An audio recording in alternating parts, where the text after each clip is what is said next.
Okay, so I was on my way to class today and I came across this paper that was right outside the door, and it's an assignment for some other class. And I asked one of the teachers, one of the writing teachers, if it was one of her students.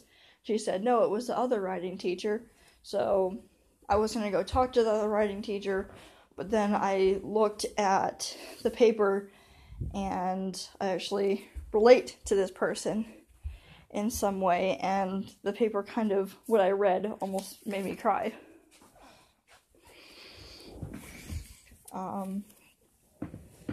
Written assignment I was proud of, assignment I was not proud. This person doesn't have very good English. I'm guessing this person doesn't have that high of an education, or just is one of those people that despite being in college, they don't know how to spell or speak English very well, despite being born in this town in America. But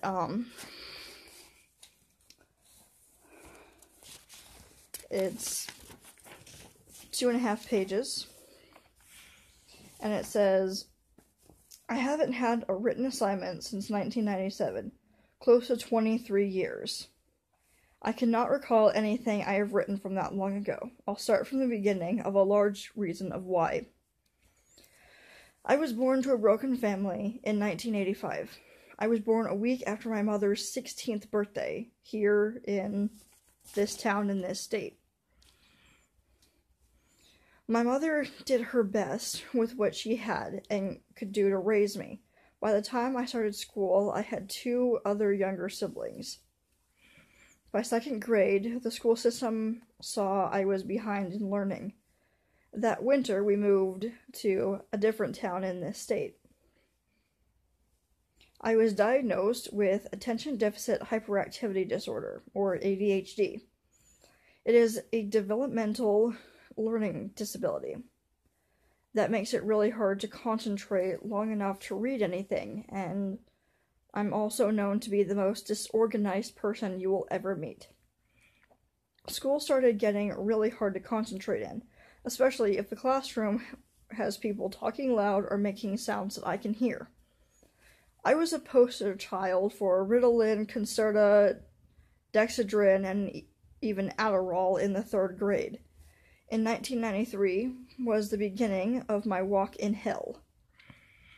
Having ADHD and being easily distracted has made learning anything very difficult.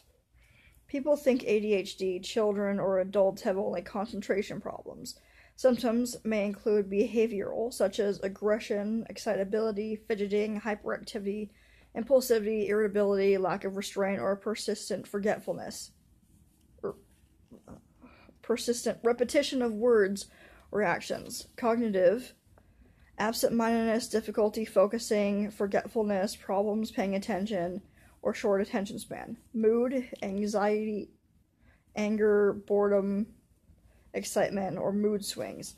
Also common, depression or learning disability.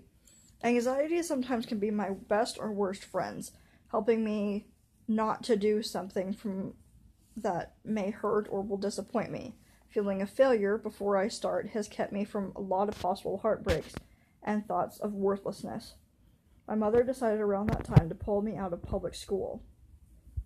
My mother thought a private school would be better for me. The school was a Christian boarding school. They said having me on medications was against the word of God. Not being able to concentrate got my ass whipped, literally, not figuratively. I was paddled if my leg didn't stop shaking or if I tapped my pencil on the table out of boredom. My siblings witnessed their brother being punished for having a learning disability over and over again. My mother had no idea. My siblings and I never said anything until years later, because we thought at the time our mom had a lot going on wrong. We didn't want to concern her.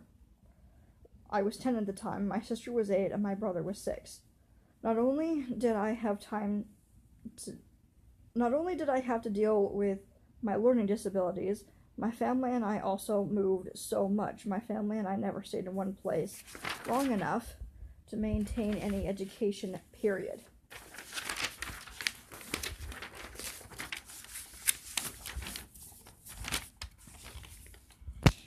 I had a terrible time also dealing with the academic community. I started feeling and believing I was either really stupid, retarded, dumb, or mentally disabled, and no one knew how to help me. So later, my family and I moved to California in 1997. The school system there was at least a year behind the schools I went to, anywhere in the state of Montana. Unfortunately, where we lived in California was full of gangs and violence. I was beaten up in school so much I wanted to come back home to this town. I came back here before my mother and siblings. They ended up moving here as soon as my little brother got beaten up in school. Once we stopped moving, the summer before I started high school was also around the time I was diagnosed with clinical depression. Years of feeling like a failure, a loser, and at such a disadvantage wears on someone after time. I was made fun of because I was in resource rooms, Title I classes, or specialized classes. I started to despise school altogether and everyone in it. I'm not excluding anyone. By the time I started high school, I was at a 5th grade reading and grammar level. My depression and anxiety played a larger role in the classroom. I lashed out, causing me to be alienated and made an example of. I had a permanent desk in the hallway of my reading, writing, and math classrooms. I started to literally hate school and the teachers trying to teach me. They also started feeling as if I was wasting every teacher's time and mine. So I dropped out my junior year with the amount of credits a freshman would have had. I started working and paying my own bills by the age of 17. I did what I had to do since I was no longer in school. I tried around the same time to get my GED. Not being medicated since I went to that private school, possibly being a big factor of why I didn't. By the time I was 18, I was diagnosed with bipolar I disorder and asthma. I started abusing drugs, smoking cigarettes, and abusing alcohol.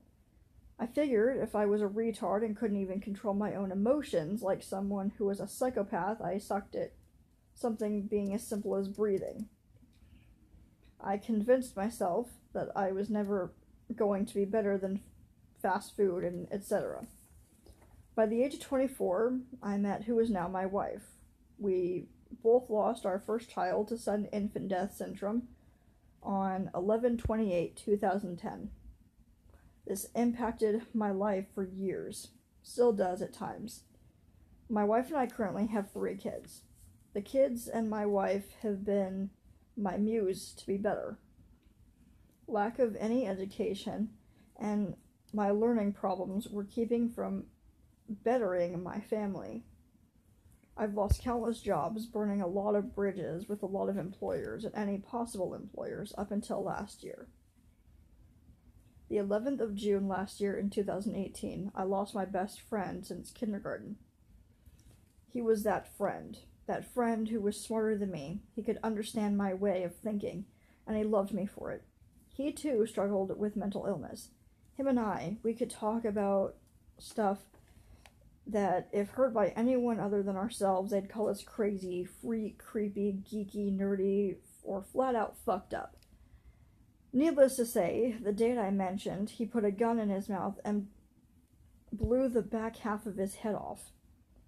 He was found by the oldest son of the people he was living with, found him inside their house. The boy was 13 years old. The mother of the boy called me and told me. I had a mental break a few weeks later. My wife helped me in seeking help. I wanted help, and I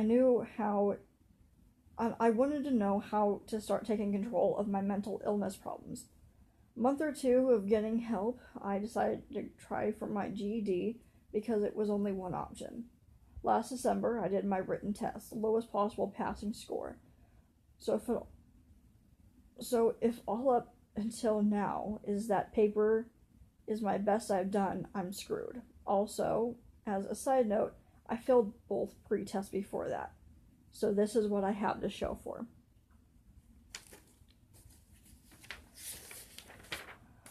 Wow. This person, I feel bad for him. And I read it a little bit earlier, and I relate to him with his ADHD and learning disabilities and depression and anxiety and feeling like a failure his whole life, but I hope things get better for him.